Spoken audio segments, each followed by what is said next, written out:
Welcome back mga kaaldab. Ito na naman po ang inyong lingkod, si Mr. Destiny.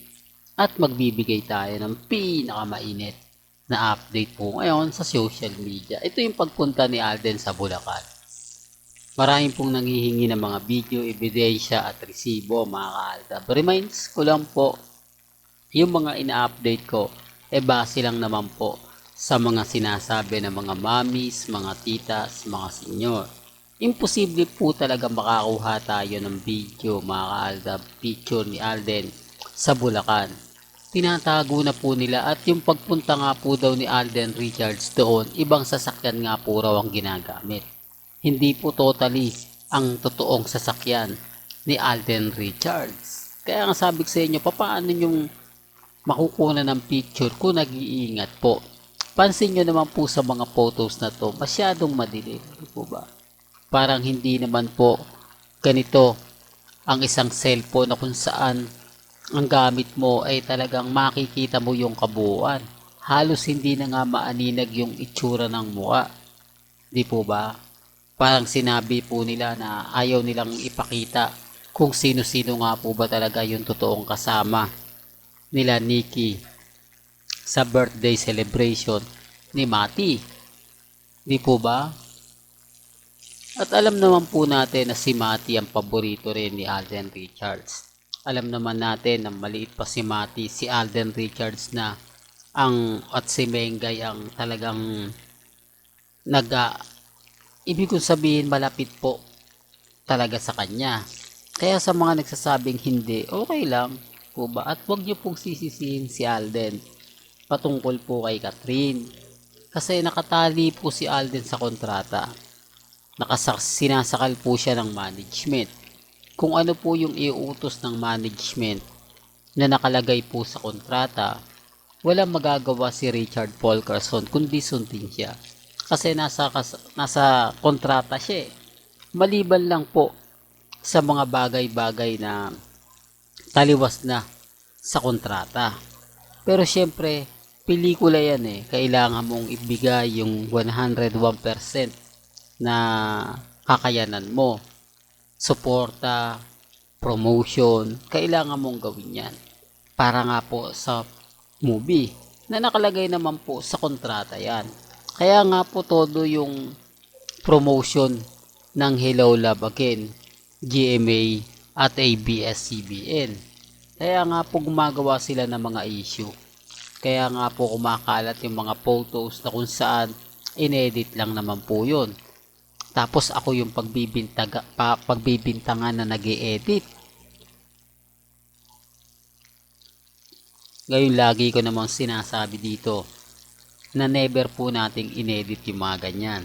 Kung edit lang ang pag-uusapan, di sana ang ginawa ko na lang po, kumuha po ako ng picture nila Mengay, nila Marjuso, ni Mati, di po ba, at ang pamilya nila, i-edit ko tapos ipopost ko. Ayun, sigurado pang malinaw, 101%. Ang problema lang po mga kaaldab, wala na po akong pinagkaiba sa iba.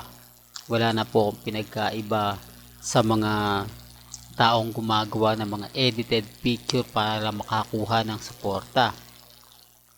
Para lang makakuha ng simpatya. Para lang masabi at mapatotohanan lahat ng mga ina-update ko. Pero gaya ng sinasabi natin, hindi ko naman to makukuha ang mga update na to, kundi rin galing po sa mga malalapit sa pamilya Paul Carson at pamilya Mendoza. Alam nyo naman po na marami tayong followers na taga Bulacan. Di po ba?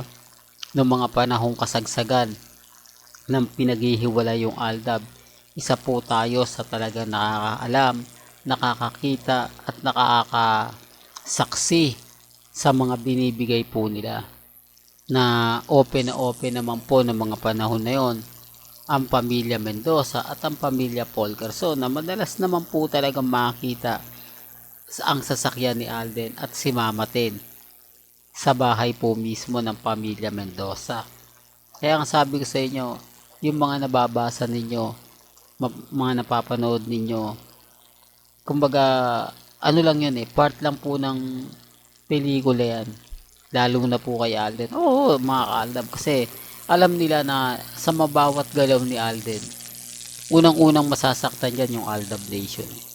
Unang masasaktan dito yung mga mommies, mga titas, mga senyor. Alam ni Alden yan. Kaya nga bumabawi si Alden. Pansin niyo po ba yung pagbawi niya? Pumupunta siya kay Father Jeff para magkumpisal. Para mabawasan yung bigat na nadadala niya. Para mabawasan yung hinagpis na mga mamis, mga titas, mga senyor na nakakakita sa ginagawa niya. Pero wala di po ba? O part lang talaga siya ng pelikula. Kita nyo, wala naman pong update ngayon. Walang post, wala man lang ganap na sinasabing magkasama nga po si Catherine at Alden. Doon nga po sa gym, never po sila nagkasama Dito po sa Pilipinas. Tapos nag-jogging po yan. Sino nga po ba kasama niya sa jogging? Si Jericho Rosales. Samantalang dapat si Richard Paul Carson yun. Pero gaya na sinabi ko, hindi po tayo namimili. Sinasabi ko lang po ito para lang po sa mga taong nagtatampo kay Richard Paul Carson. Na normal lang po yun, na magagalit po kayo, bakit ganyan kasi ginagawa ni Alden. Alam niya naman na part lang po kasi yan Kita nyo ngayon lang naging maingay ang cut din dahil po sa pelikula. Dahil po sa mga kaganapan. Hindi po ba nagkaroon pa nga ng issue to kay Catriona Gray, si Alden? Bakit? Kasi nga po may advertise po sila o may TV commercial po sila na silang dalawa yung sponsor. Ibig kong sabihin mga kaaldab, sila yung endorsement. Ano ba yan, Mr. Destiny? Mababash ka na naman ng mga taong laging nag-aabang sa kamalian mo. Nag-aabang sila na may maibabanat sa'yo. Di po ba nagkaroon ng issue, tapos sinasabing hiwalay na nga po raw si Catriona Gray, tapos si San Melby, sayang daw yung mga ganito ganyan, tapos si Alden Richards ang nasisisi, etc. etc. Pansin nyo, yung issue talaga dinidikit nila kay Alden. Para nga po magalit yung iba, para nga po masisi si Alden. Yan naman po yung ginagawa nila para maging controversial ng gusto si Richard Paul Carson. Pero gaya nga po na sinabi ko, pinaliwanag ko, wala naman pong ipinopost si Alden na magsasabing may relasyon sila ni Catherine. Never nga po itong ipinost sa kanyang Instagram. Si Joros nga ang daming update Pero tanong, andun ba si Alden? Di po ba wala?